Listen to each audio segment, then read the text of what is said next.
Have you ever looked at your life or business and thought, why do I feel stuck? From the outside looking in, everything looks successful.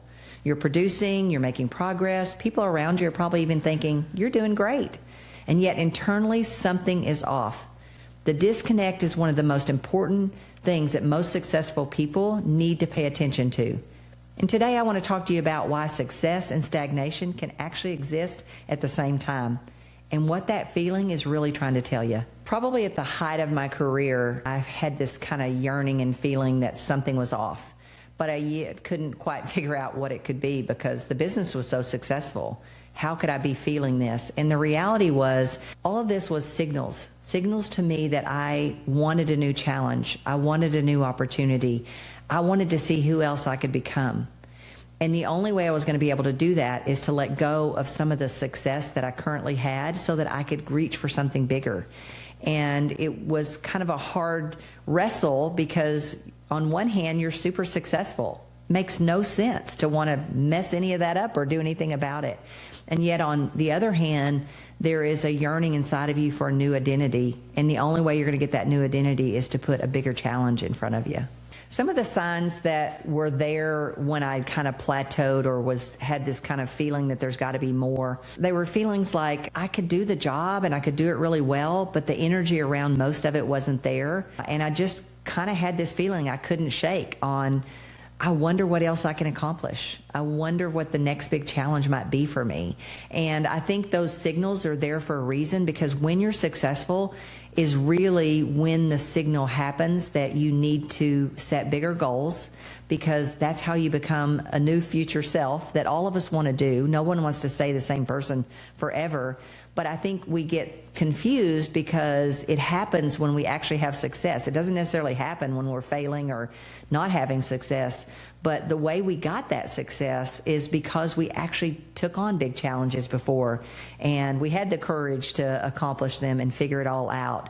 And from that growth, we became a different person, and now it's time to do that again. What does it look like and feel like? I don't know for everybody, but for me, it felt like a lot of what used to give me energy wasn't giving me energy anymore. And some of it was I was doing things that quite honestly drained my energy, not enough of the things that I'm uniquely wired to do that actually give me energy. Some of it was there is such real joy in the struggle of becoming a new future self. There is such joy in trying to accomplish something that you don't know how to accomplish.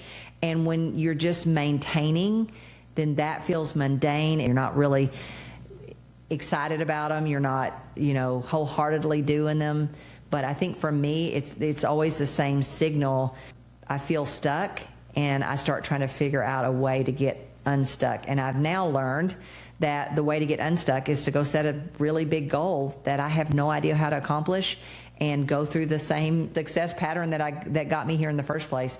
And I think really life is about becoming, and the way that we become all that we can become while we're here is we go out and try to do things. We try more, and we fail, and we learn lessons, and we grow.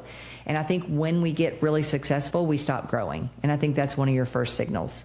I think a lot of people miss the signs that they have capped or they've stalled because they're successful. I mean, if they were not successful, you'd be trying to solve a problem. But when you are successful, it's pretty comfortable.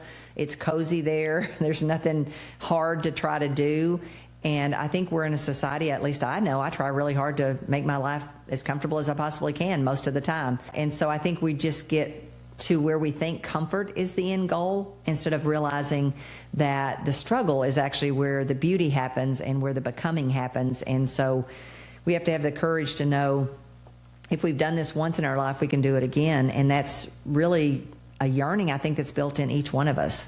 The norm is more for us to grow and keep stretching. It's not just to be complacent or just stay in an area of being comfortable. I think we're wired in such a way to grow, and the only way we're going to grow is when we go out and try new things. I think success becomes the thing that keeps us small, because having big challenges and becoming a different person through those challenges is hard. It means we have to be uncomfortable, and we have to take action when we don't really know what to do, and most people don't like that.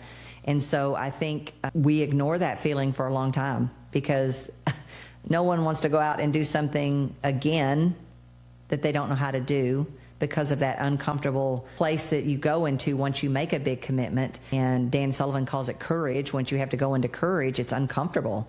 And it's uncomfortable because you've set a goal so big that what you did before or last year won't get you there. So you have to start finding a different way to accomplish it, and you have to be okay with that uncomfortable place you're going to be until you do get the credentials to do it and you do get that new level of confidence. But I find most people, after doing this, and everybody can look back in their life and see a place that they've actually done it, but I think they get to a comfortable place, myself included, and think, ooh, do I want to put myself through that again? And I'm saying, yes, you do, because that's truly how we become a different person. And I think we yearn to become all that we can become and keep growing and achieving. And that's the way you do it, is you get out there and you try things, and you try things that you don't really know how to do yet. Well, most people do what they already did just a little bit more of it the year before. And the reason they do that is because they know how to do it. If you set a goal that's bigger than you or bigger than what you've accomplished before, you don't really know how to do it. And that means you've got to have some angst around the fact that you don't know how to do it. And I think it's that angst that most people don't really want to have to go through. But I can tell you, everybody that looks back and finds when they did this, they love the person that they became. They just haven't seen it yet as a tool to keep becoming all that they're here to become. What has to shift for someone to move past their plateau is they have to understand the signals of what the plateau means. It means you've been successful, and now it's time to go out and set bigger goals and go try to achieve more, and use that as a tool and understand, okay, the way my life has gotten as big as it has so far is I've done this many times. So if I want to continue to grow and I want to continue to get my life bigger, I now know how to do it. I now have the formula. I just got to go repeat it over and over and over again and be okay and know that uncomfortable and friction is all going to be part of it. But if your why's big enough, there's no friction that'll stop you. Well, one of the things I would ask yourself is, do you still have dreams and desires? I don't think any of us wouldn't want to continue to grow and see who all we could become. And so this is the path to get there. And if you have dreams and you have goals and you have this voice that's kind of telling you, I feel like there should be more, listen to it. There's a reason it's there. Well, I think in the beginning, all of it is mindset. Understanding you're going to have limiting beliefs. You're going to have other people that tell you it can't be done. Why are you trying to do that? Why can't you just be happy where you are? So I think a lot of it is mindset in the beginning. And I think most people want the strategy first, but you have to have the mindset to understand that the strategy will come, because any kind of problem we give ourselves, I'm a faith-based person, so I believe God will give us the answers. We're aligned with His plan. He'll give us the answers, but we have to wrestle first to get them. And I think sometimes nobody wants to do the wrestle. They just want to know how to do it, and then they'll get started, and you only learn how to do it by getting started first. Well, the way the standards work on when you're creating a future identity is the future identity has different standards than the person you were before, right? That the level of success you had a certain set of standards that you didn't accept. That's how you got where you are. But now that you have a new identity, that new identity has a whole new set of standards and things that they can't accept and still achieve the future identity. I wish people would see that you can actually use this 10X philosophy as a tool. And once you change your mindset about it being a tool, and you kind of feel like you now have a secret weapon that everybody's done at least once probably in their life. If you walked as a baby, you've done it, right?